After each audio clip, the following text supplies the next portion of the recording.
வணக்கம். எல்லோரும் சௌக்கியமாக இருக்கீங்களா? நம்ம இப்போ கிழக்கு தொடர்ச்சி மலையில் ரிசர்ச் ஏரியாவுக்கு அடுத்ததாக நம்ம ஆரம்பிச்சிட்டோம். போகிற வழியில் நம்ம இந்த மலையை எடுத்தோம். அதில் பார்த்திங்க அப்படின்னா கொஞ்சம் டீஃபாரஸ்ட் ஆன மாதிரி தான் இருந்தது. அதோட உச்சியில் பார்த்திங்கன்னா ஒரு கோயில் கட்டி வச்சிட்ருக்காங்க. அவ்வளோ ஹைட்டில் கோயில் இருக்காங்க. எல்லோரும் போகிறதுக்கு சௌரியம் கொஞ்சம் கம்மியாக இருக்கும் அப்படின்னு தான் நான் நினைக்கிறேன். இப்போ நமக்கு தெரியக்கூடிய இந்த ரெட்டை மலை மாதிரி தெரியறது தான் வந்து நம்ம ஜிஞ்சியில் எடுத்தது. செஞ்சி அந்த ஊரில் எடுத்தோம். இந்த 2 மலைக்கும் மேலே பாருங்களேன், கோட்டை மாதிரி கட்டி வச்சுருக்காங்க. அதுதான் செஞ்சி கோட்டை அப்படின்னு சொல்லிட்டு எனக்கு சொல்லி கொடுத்தாங்க. மேலே இந்த மலையிலையும் ஒன்று இருக்குது. ரெண்டுமே பார்த்திங்கன்னா கோயில்களும் இருக்குது, கோயில் கோபுரங்களோடு சேர்ந்து தான் இருக்குதுங்க.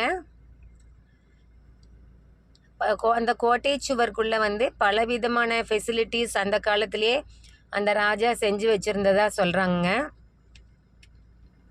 அதாவது சிப்பாய்கள் தங்கிறதுக்கு எல்லா ஃபெசிலிட்டி, அப்புறம் அவங்க போர் தளவாடங்கள் வைக்கிறதுக்கு உண்டான ஃபெசிலிட்டி எல்லாமே வச்சுருந்ததாக சொல்கிறாங்க. நான் தனியாக அதுக்கு போய் நான் விசிட் போகலை. இப்போ ஆன் த வே தான், நான் போகிற வழியில் தான் அதை வந்து தூரத்துலேருந்து நான் வீடியோ பண்ணேன் நான். அதனால் எனக்கு வந்து அந்த ஜூமிங்கில் வந்து அந்த அழகான கோபுரங்கள் அப்புறம் அந்த கோட்டையினுடைய சில வடிவமைப்புகள் மட்டும்தான் நம்மளுக்கு கிடச்சிதுங்க. வாய்ப்பு கிடைக்கும்போது அடுத்த தடவை பக்கத்தில் போய் எடுப்போம்.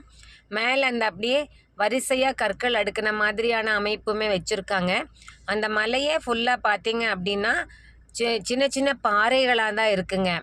அதாவது பெரிய பெரிய குண்டுக்கல்லுன்னு நம்ம சொல்லலாம், அந்த மாதிரி தான் இருக்குது ஃபுல்லாகவே. அது வந்து ஒன்று உருண்டுது அப்படின்னாலுமே எல்லாம் உருளும், அந்த மாதிரியான ஒரு அமைப்போடு தான் அது இருந்துகிட்ருக்குதுங்க.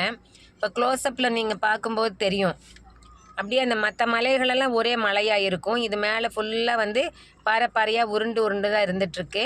ஸோ நான் கேள்விப்பட்டதில் இந்த ராஜா வந்து அவரோட எதிரிக்கிட்ட இருந்து ஜெயிக்கிறதுக்கே வந்து இந்த கல் தான் காரணமாக இருந்தது அப்படின்னு சொல்லி சொன்னாங்க. ஸோ உண்மை என்ன அப்படிங்கிறத நம்ம உள்ள கொஞ்சம் ரிசர்ச்சில் பண்ணி பார்த்துட்டு நம்ம தெரிஞ்சுக்கலாம். ஃப்ரெண்ட்ஸ், நீங்கள் யாராவது இந்த ஜிஞ்சி ஏரியாவுக்கு போயிருக்கீங்களா?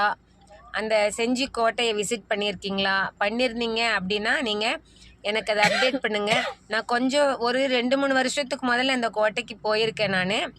ஸோ அந்த குரங்குகள் எல்லாமே அங்கே நிறையா இருந்தது. அதை வந்து என்கவுண்டர் பண்ணியிருக்கோம். நம்ம என்கவுண்டர்னால் அது என்னோடய பேக்கை பிடுங்கிட்டு போயிடுச்சுங்க. ஸோ அந்த மாதிரி எக்ஸ்பீரியன்ஸ் இருக்குது. நீங்கள் யாராவது அங்கே போய் ஏதாவது எக்ஸ்பீரியன்ஸ் இருக்கா, விசேஷமான இதை பார்த்தீங்களா அப்படிங்கிறத எனக்கு அப்டேட் பண்ணுங்கள். நம்ம ஷேர் பண்ணிக்கலாம். See you, best wishes, bye bye friends.